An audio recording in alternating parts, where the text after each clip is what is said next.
ओम साई राम भक्तों।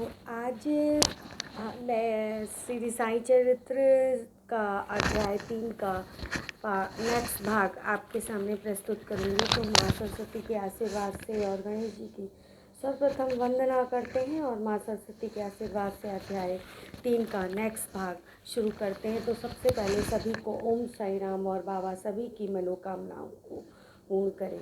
तो हम स्टार्ट करते हैं अगला भाग कि बाबा ने ये कहा कि मेरी कथाएं श्रवण करने से मुक्ति हो जाएगी, अतः मेरी कथाओं को श्रद्धापूर्वक सुनो और मनन करो।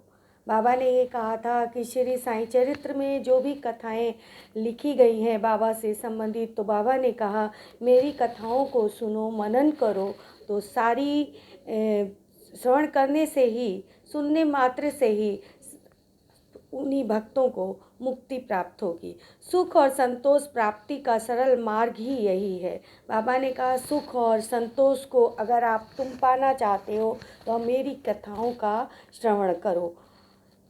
इससे श्रोताओं के चित्त को शांति मिलती है। बाबा की कथाओं को सुनने से उनमें मन में शांति मिलती है और ध्यान जो होता है वो प्रगाढ़ होता है।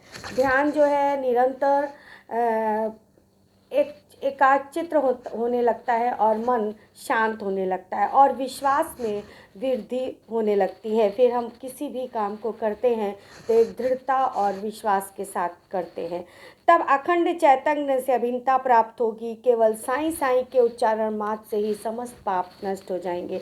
बाबा ने अध्याय 3 में ये भी कहा कि अगर कोई विशेष पूजा की जरूरत नहीं, अगर तुम अंतःकरण से सिर्फ साईं साईं साईं नाम ही जपते हो, वो कहते हो, उच्चारण मात्र से ही समस्त पाप जो होंगे वो मैं नष्ट कर दूंगा। तो जो भक्तगण से अंतर्मुख से सिर्फ साईं साईं का ही उच्चारण करते रहते हैं, साईं साईं अंतर्भाव से करते रहते हैं, उनके जितने भी पाप हैं वो बाबा स्वयं नष्ट कर देते हैं। अब अगला है कि भिन्न भिन्न कार्यों की भक्तों को प्रेरणा। इस अध्याय 3 में बाबा ने भिन्न भिन्न कार्य के लिए भक्तों को प्रेरणा दी। जैसे किसी भक्त को मंदिर मठ, किसी नदी के तीर पर घाट बनवाने, किसी को तीर्थ स्थान करने, किसी को भगवत कीर्तन करने, भिन्न भिन्न कार्य करने की बाबा प्रेरणा देते थे। परंतु उन्होंने मुझे से मतलब हेमाडपंत जी से कि साईं चरित्र लेखन की प्रेरणा दी। बाबा ने उनको श्री साईं चरित्र लेखन की प्रेरणा दी। किसी भी विद्या का पूर्ण ज्ञान न होने के कारण मैं इस कार्य के लिए सर्वथा अयोग्य था। वो खुद अपने मन में सोचते थे कि श्री साईं चरित्र, वो भी बाबा की पूरी लीलाओं और जीवन चरित्र को अपने हाथ से लिखना है, तो उसके लिए ज्ञान का होना बहुत ज़रूरी है। तो किसी भी विद्या, अगर विद्या नहीं है, पूर्ण नहीं है, तो सर्वथा हम अपने को अयोग्य फील कर रहे थे कि हम श्री साईं चरित्र को कैसे लिखें। तो बाबा ने इस अध्याय में बहुत से भक्त थे, किसी को मंदिर बनवाना, मठ बनवाना, मस्जिद बनवाना, नदी के तीर पे घाट बनवाने की आज्ञा दी। उसी तरह श्री साईं चरित्र लेखन की आज्ञा दी गई। अतः मुझे इस दुष्कर कार्य का दुस्साहस क्यों करना चाहिए। तो वो अपने मन में यही सोच रहे थे श्री हेमाडपंत जी कि मैं श्री साईं चरित्र लिखूं तो मेरे अंदर तो विद्या नहीं है, ज्ञान नहीं है, तो मैं ऐसे कैसे लिख सकता हूँ, कैसे दुस्साहस कर सकता हूँ, मैं तो अयोग्य हूँ। श्री साईं महाराज की यथार्थ जीवनी का वर्णन करने की सामर्थ्य किसे है।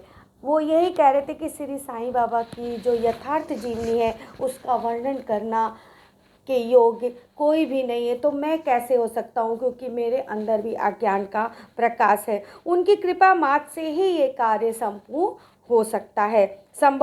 जब मैंने लेखन प्रारंभ किया तो बाबा ने सर्वप्रथम मेरा अहम नष्ट कर दिया। यहाँ अहम से मतलब है अहंकार से। बाबा ने अध्याय 3 में यही बताया है कि जब भक्तों का अहंकार नष्ट हो जाता है तो उनके सारे कार्य मैं स्वयं करने लगता हूँ। तो सर्वप्रथम बाबा ने उनका अहंकार नष्ट किया था, श्री हेमाडपंत जी का अहंकार नष्ट किया, तब वो साईं चरित्र का लेखन कर पाए। तो सबसे पहले अपने अहंकार को, अपने घमंड को बाबा के चरणों में अर्पित करना चाहिए। तो ये पार्ट मैं यहीं समाप्त करती हूँ अध्याय 3 का, और नेक्स्ट पार्ट फिर अगले सेशन में हम लेके आएंगे। तब तक के लिए ओम साई राम। बस इस पार्ट में यही समझाया गया जो हमें अपने माइंड में रखना है, अपने जीवन में चरितार्थ करना है कि हमें अपने ईगो को, अपने घमंड को बाबा के चरणों में या जिस इष्ट देव को भी हम मानते हैं उसके चरणों में अर्पित करना है। और किसी भी कार्य को तभी हम पूर्ण और सफलता प्राप्त कर सकते हैं जब उसमें हमें ईगो और घमंड नहीं हो। तो इसी के साथ ये भाग समाप्त करते हुए सभी को ओम साई।